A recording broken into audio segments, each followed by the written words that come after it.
우리 기드온과 300용사는 교회 다니시는 분들은 거의 다 알고 많이 들은 말씀이에요. 굉장히 유명합니다. 기드온은 사사였습니다.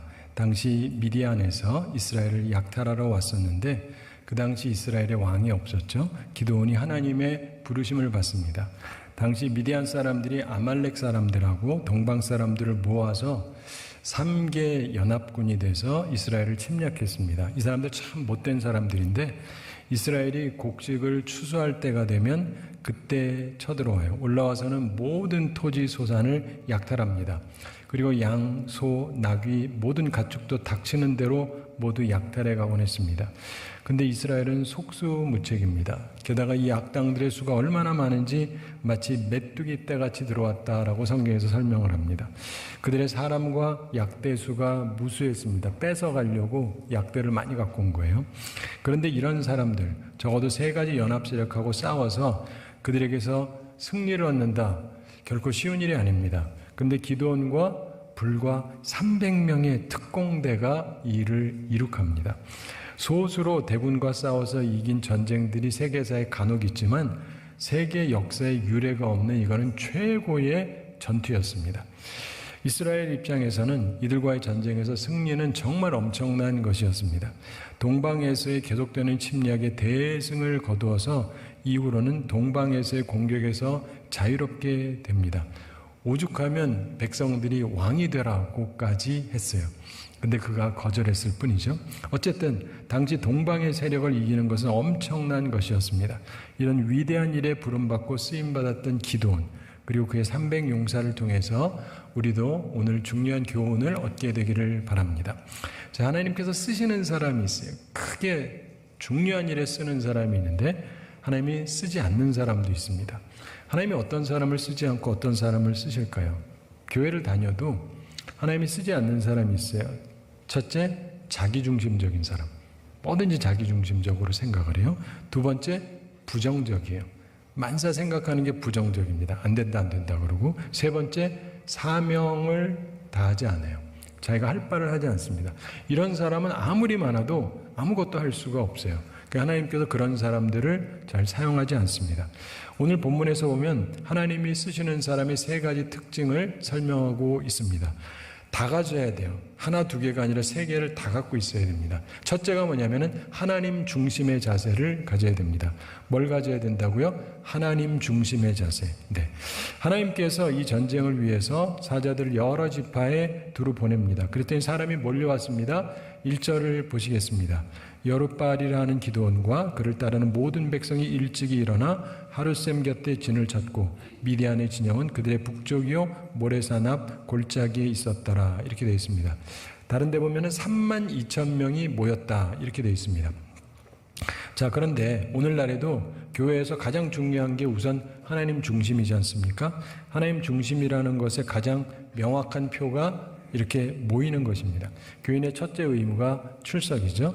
모든 공적인 예배에 최선을 다해 참여해야 됩니다. 오늘도 여러분들이 주임 전에 오셨는데 잘하셨습니다. 항상 모이기에 힘쓰는 우리 모두가 되기를 바랍니다. 근데 그거 하나가 기본이지만 그게 다가 아니고 두 번째, 하나님께서 쓰시는 사람이 되려면 가지고 있어야 되는 자세가 뭐냐면 긍정적인 자세를 가져야 됩니다. 뭘 가져야 된다고요? 긍정적인 자세. 우린 그걸 흔히 믿음이라고 얘기하죠. 자, 여기에 우리가 다 모였습니다. 모였다는 것은 그래도 하나님께 예배 드리러 왔으니까 하나님 중심적인 사고를 어느 정도 갖고 있다고 볼 수 있어요. 그런데 이 가운데도 쉽게 2종류로 나눌 수가 있습니다. 한 종류의 사람은 부정적인 사람들, 또 다른 부류는 긍정적인 사람들, 이렇게 나누어집니다. 오늘 본문에도 보면 그 이야기가 나와요. 32,000명 군사 중에서 두 번째 자세를 위해서 하나님께서 분류를 하세요. 하나님께서 기드온에게 3절에서 보면은 말씀을 하시는데 3절 함께 읽어보겠습니다. 이제 너는 백성의 귀에 외쳐 이르기를 누구든지 두려워 떠는 자는 길라앗산을 떠나 돌아가라 하라 하시니 이에 돌아간 백성이 22,000명이요 남은 자가 10,000명이었더라. 아멘. 하나님께서 누구든지 두려운 사람은 떠나 돌아가라 이렇게 말씀합니다. 그랬더니 22,000명이 돌아가고 10,000명만 남았습니다.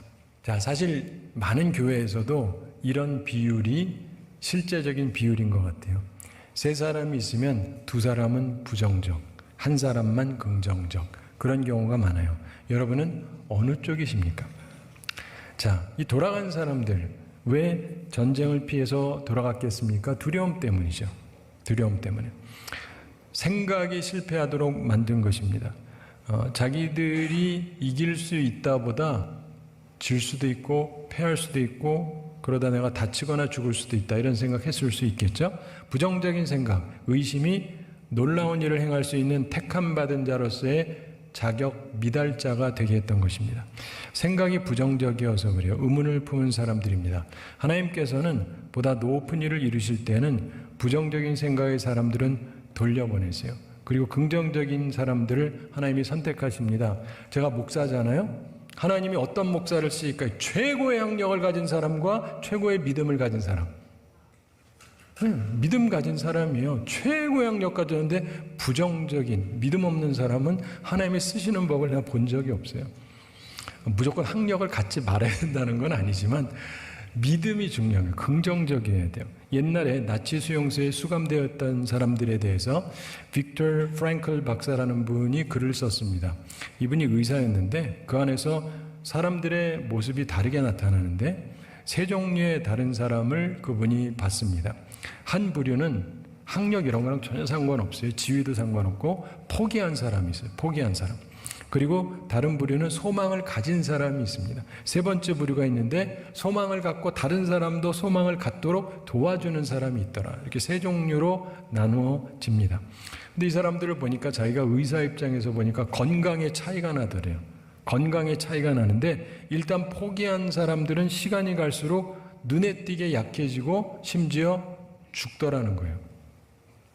두 번째, 소망 가진 사람들은 그래도 끝까지 남는 경향이 있고, 근데 특이한 것은 세 번째 부류의 사람, 자기가 소망도 갖고 다른 사람도 소망을 갖도록 도와주는 사람, 이런 사람은 몸과 마음이 가장 건강하게 지내더라는 것입니다.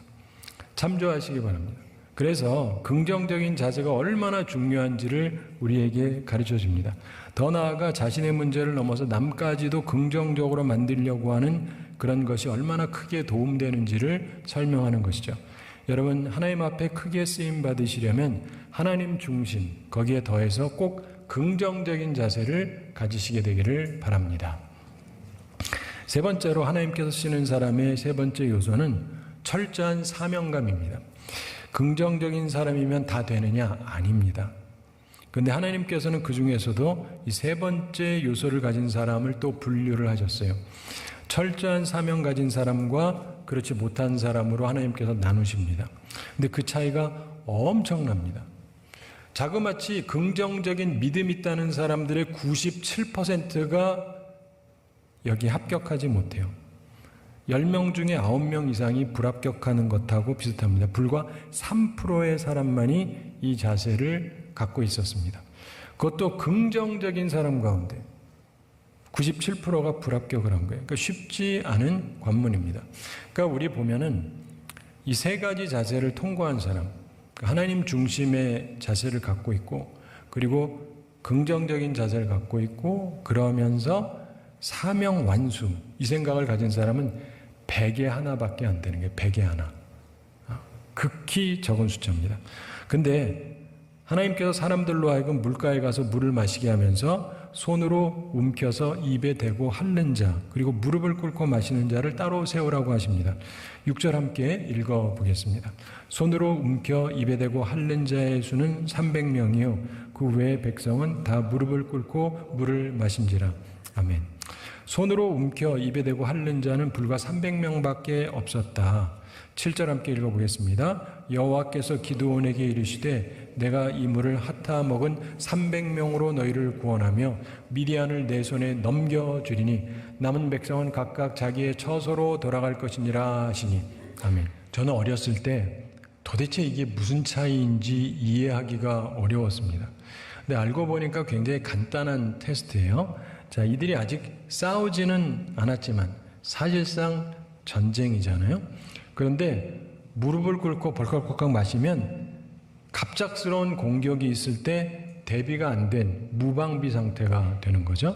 근데 하나님께서 목이 말라서 물을 마실 때조차도 자신의 본연의 자세를 잃지 않는 사람들을 뽑으셨다는 거예요.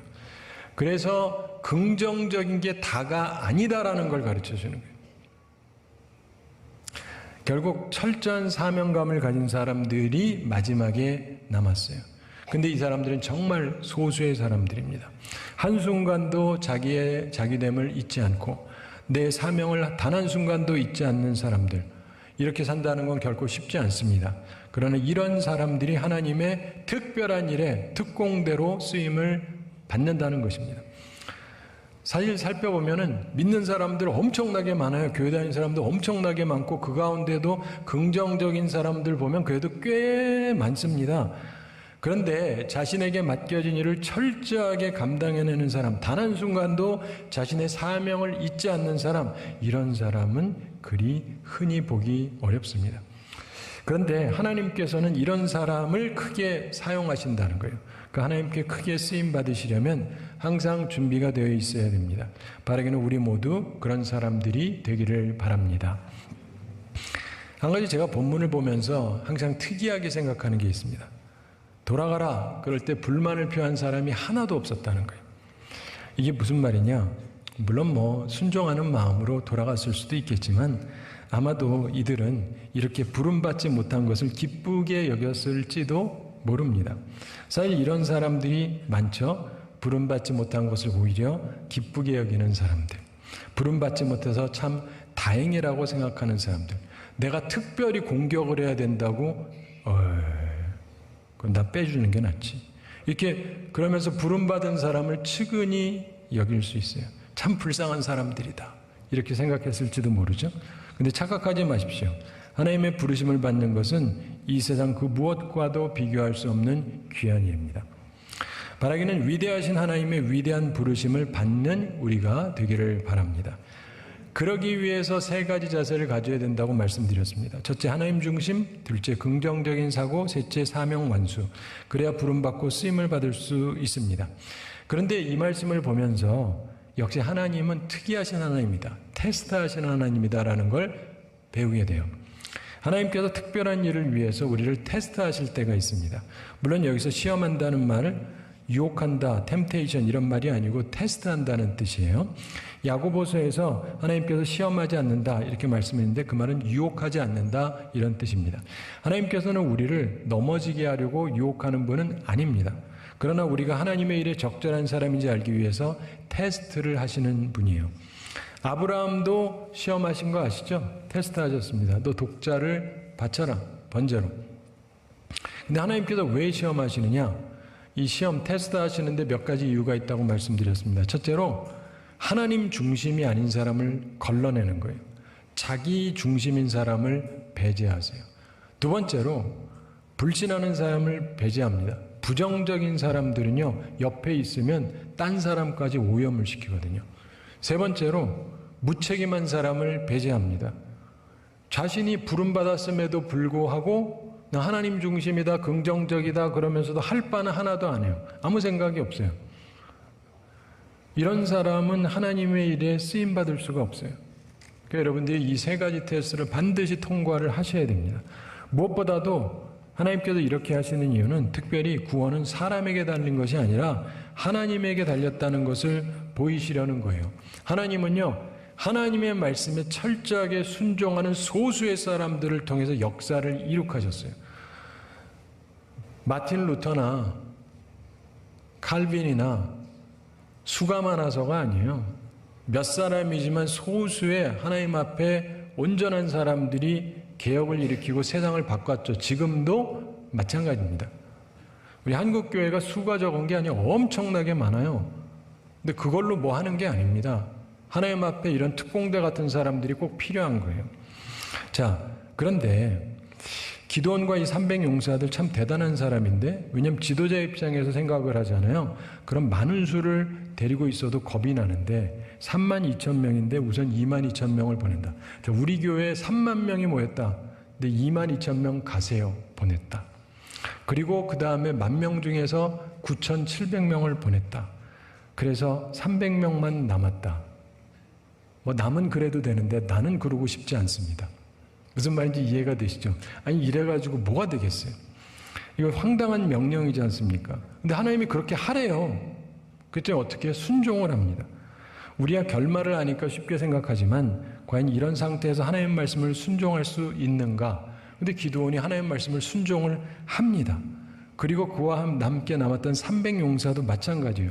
32,000명이 모였는데 31,700명이 떠나갔어요. 근데 이들이 흔들리지가 않습니다. 여호와의 구원은 사람의 많고 적음에 달리지 아니하였느니라. 이 말씀을 믿었기 때문입니다. 우리도 믿음의 사람들이 다 되기를 바랍니다. 근데 꼭 기억할 게 있어요. 하나님께서는 하나님을 경외하고 하나님 말씀에 순종하는 사람에게 뭘 주시는데 지혜를 주세요. 지혜를 주세요.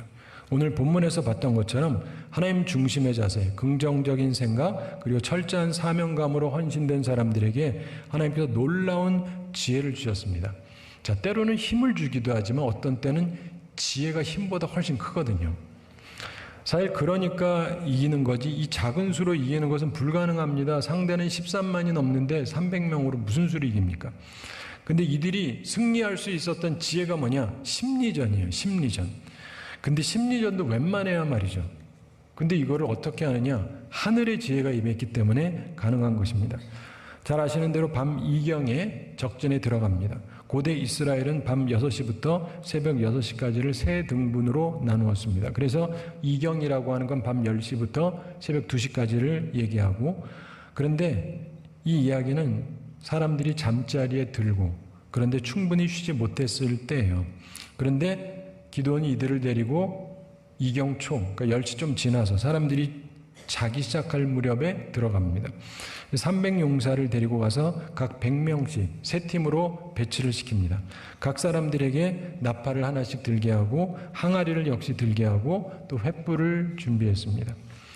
자, 이것은 하나님께서 주신 뛰어난 심리전이었습니다. 세 가지 심리전인데 하나님께서 주신 지혜, 하늘의 지혜였어요. 세상 역사상 이런 지혜는 없었어요. 어떤 전쟁에도. 이게 가장 최고입니다. 우선 나팔을 불게 했습니다. 18절 함께 읽어보겠습니다. 나와 나를 따르는 자가 다 나팔을 불거든 너희도 모든 진영 주위에서 나팔을 불며 이르기를 여호와를 위하라 기드온을 위하라 하라 하니라. 아멘. 자, 100개씩 세 군데에서 합쳐서 자그마치 300개의 나팔이 갑자기 사방에서 분다. 생각해 보세요. 아마 거의 상상이 안 되실 거예요. 이거 엄청난 건데 고대 시대에는요, 전쟁을 할 때 진군하라 이런 의미에서 나팔을 부는 게 일반적인 예였습니다. 그런데 수천 수만의 군대가 나간다 할지라도 나팔 그냥 몇 개만 불어도 돼요. 그래도 충분히 다 들리거든요. 교회도 웬만한 큰 교회도요, 나팔로 불어대면 상당히 소리가 잘 들립니다. 그런데 이게 사람들이 나팔 소리에 익숙해 있어요, 이 사람들은. 근데 잠을 자는데 가까운 곳에서 100개, 300개가 스테레오로 갑자기 들리는 거예요. 근데 이런 소리를 들어본 적이 없어요. 도대체 얼마나 많은 대군이 오길래 이런 엄청난 소리가 나는가? 이건 최소 수십만 혹은 수백만의 군대가 오지 않고는 이런 소리가 날 수가 없는 거예요. 심리적으로. 이 사람들이 기겁을 해서 일어납니다. 이게 소위 말하는 신의 한 수예요. 하나님의 지혜였던 것이죠. 이렇게 상대방을 놀라게 하고 나서 두 번째로 항아리를 일제히 깨뜨립니다. 19절 함께 읽어보겠습니다. 기드온과 그와 함께한 100명이 이경초에 진영 근처에 이른즉 바로 파수꾼들을 교대한 때라. 그들이 나팔을 불며 손에 가졌던 항아리를 부수니라. 아멘. 나팔을 불면서 항아리를 부수었습니다. 한 가지 분명한 것은 이 항아리들이 잘 깨질 만한 거였을 거예요. 그래서 쨍강 소리가 요란하게 나도록 준비했을 건데, 사랑하는 성도 여러분, 항아리 깨지는 소리 들어본 적 있으세요? 소리가요, 대단합니다. 굉장히 요란해요. 근데 이 소리를 전쟁터에서 들으면 무슨 소리일까요?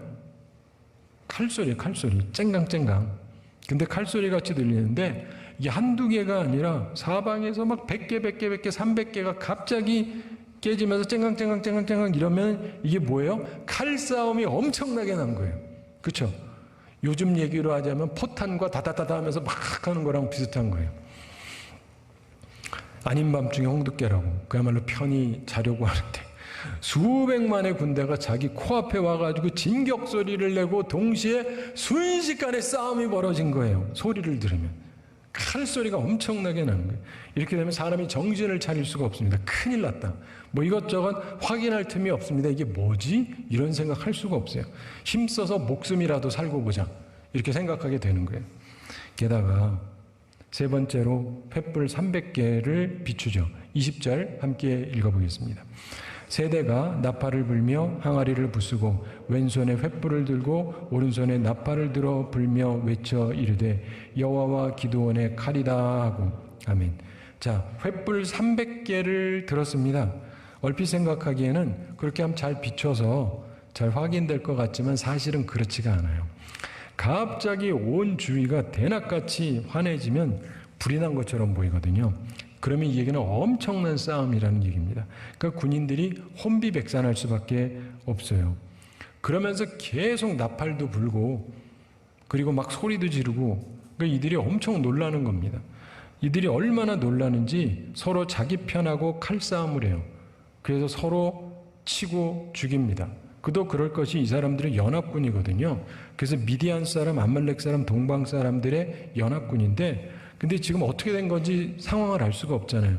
그 상황에서 누군가가 한 사람을 치는 순간 쟤네가 우리 공격한다. 우리 같이 싸우게 되죠. 어쩌면은 우리 중에 쟤네가 배신했다. 이렇게 생각했을 수가 있겠죠. 근데 원체 갑작스러운 일이라서 정확한 상황을 파악할 수가 없어요. 그래서 닥치는 대로 싸울 수밖에 없습니다. 일단 나 살고 봐야 되니까. 이렇게 해서 이들이 미디안으로부터 당했던 오랜 고통, 이제 종지부를 찍고 평안한 삶을 살 수 있게 되었습니다. 하나님께서 하나님의 사람들에게 뛰어난 전략을 주셨습니다. 말씀을 맺습니다. 그리고 기드온과 300 용사들, 말씀을 철저하게 순종해서 놀라운 승리를 얻게 됐습니다. 한 가지 우리가 마지막으로 기억하고 넘어갈 일이 있습니다. 이렇게 놀라운 승리를 얻게 되니까 돌아갔던 사람들이요 다시 와요. 그래가지고 도망가는 미디안을 쫓아가서 칩니다. 23절 함께 읽어보겠습니다. 이스라엘 사람들은 납달리와 아셀과 온 므낫세에서부터 부름을 받고 미디안을 추격하였더라. 아멘. 이게 무슨 말이에요? 모이지 않았던 사람들이 막 모이는 거예요. 그리고 두려워하고 부정적인 사람들이 긍정적으로 바뀌었습니다. 사명감이 없던 사람들이 이제 힘을 모아서 싸웠다 이런 얘기입니다. 무슨 말이냐? 소수의 특공대 같은 이 소수의 사람들이 대다수의 사람을 다 뒤바꾸어 놓았다 이런 얘기예요. 사랑하는 성도 여러분, 오늘날에도 마찬가지입니다. 소수의 하나님의 사람들이 다수의 사람들을 바꾸어 놓습니다. 그런데 쓰임받는 소수의 사람들이 다 되기를 바랍니다.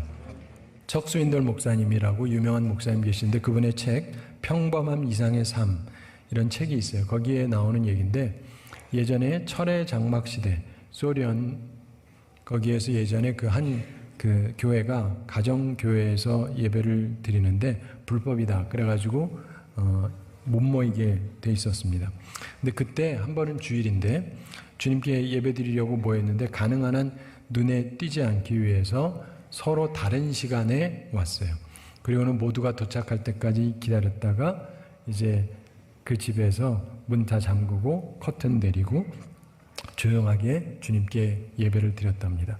근데 그러다 어느 날 예배 드리고 있는데 갑자기 2명의 군인이 집에 침입하고 총구를 겨눕니다.